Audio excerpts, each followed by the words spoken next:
Good morning, everybody. Lots of you have been asking for an update on the events of yesterday, and I can say so much more in a one-to-one video like this than answering individual questions on social media. Firstly, I'd like you to sort of see a little bit of the human side of what happens here. On a Friday, it is the religious day in Morocco, and it's our staff day off.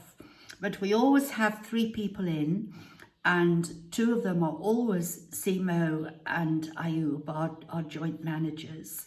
And then Khalid and Abdani take it in turns. One will do one Friday and the other will do the other Friday.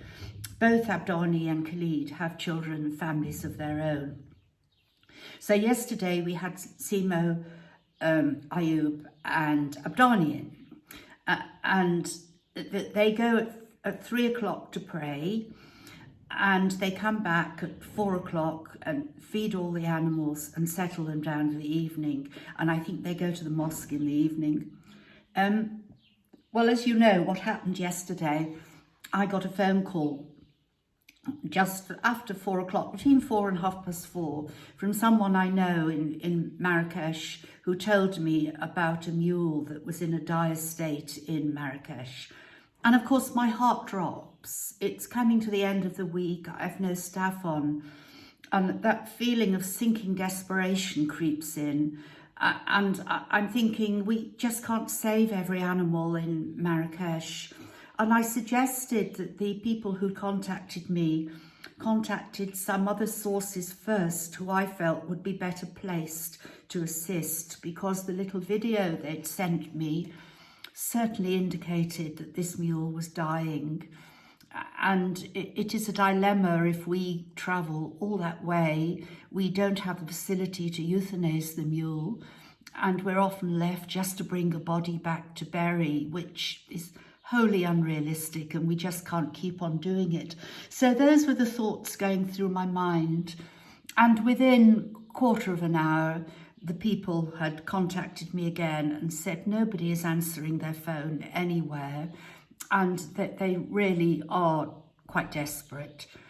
So I spoke to Ayub and Simo, and of course they got in the Donkey Express with Abdani immediately, and off they went. Now, there are a couple of things to remember. What often happens if an animal is left such as this in the city, very often the dogs will attack it, or often if a vet comes out, the animal will be euthanized. And we don't really know what happens to the bodies. I just can't help you there. But what we do know, and our men have been trained, is that if a mule, a big animal like that, is down and can't stand and has clearly not been drinking or eating, you have to get some serum into the animal rather than try and move it, because the moving and the transporting could be the end for it. So the boys do travel with serum, and people ask me what the serum was. It's exactly the same as you give to human beings. It's sodium chloride serum, and it saves lives. And here in Morocco, you can buy it in the pharmacy for human use. And often what families will do is buy it for the doctor to administer. But we always keep a supply here at the refuge.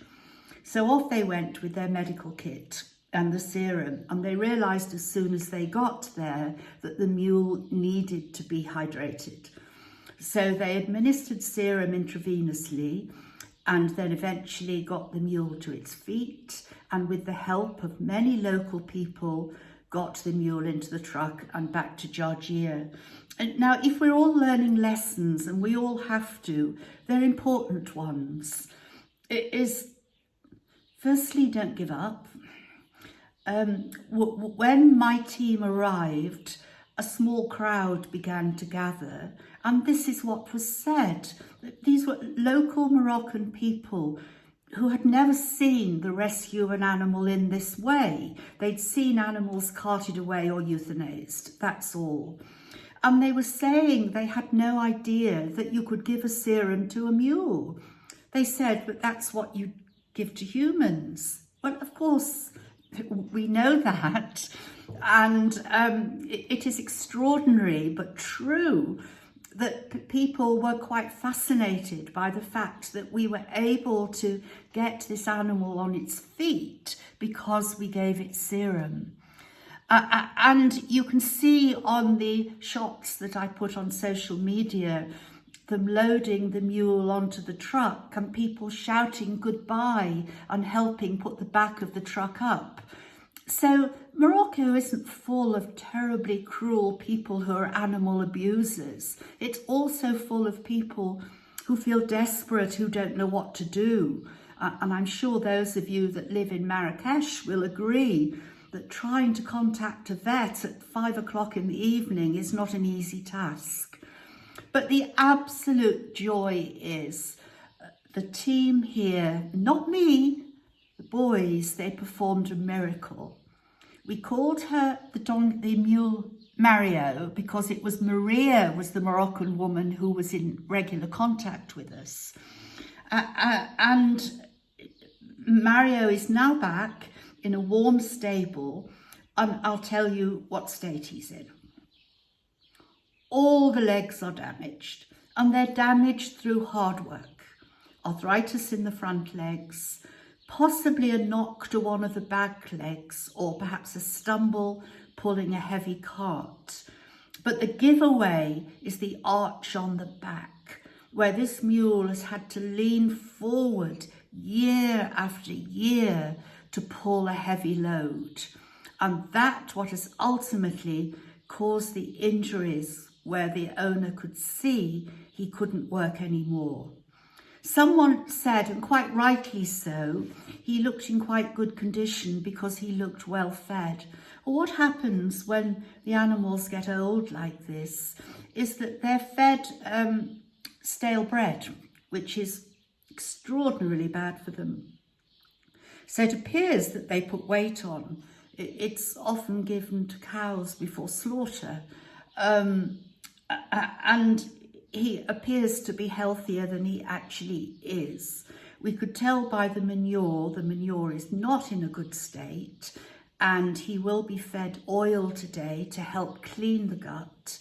Ayub and Simo have now gone down to the pharmacy and to the vet to get more medication because he will have parasite treatment. He will have an injection, a painkiller and an anti-inflammatory to make him feel more comfortable, and we will start massaging those legs.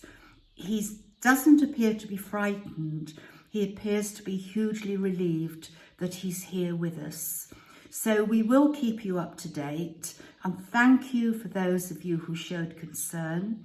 Thank you to John Sanchez, who always sends a huge donation from the States whenever we have a new animal. And thank you for Henry, a lovely little 8-year-old in the UK who sent £50 of his pocket money to help Mario. Those sort of gifts, they really do bring tears to our eyes. We try very hard not to ask for money, but we are always so appreciative when people do help. So thank you, all of you, once again, and bye for now.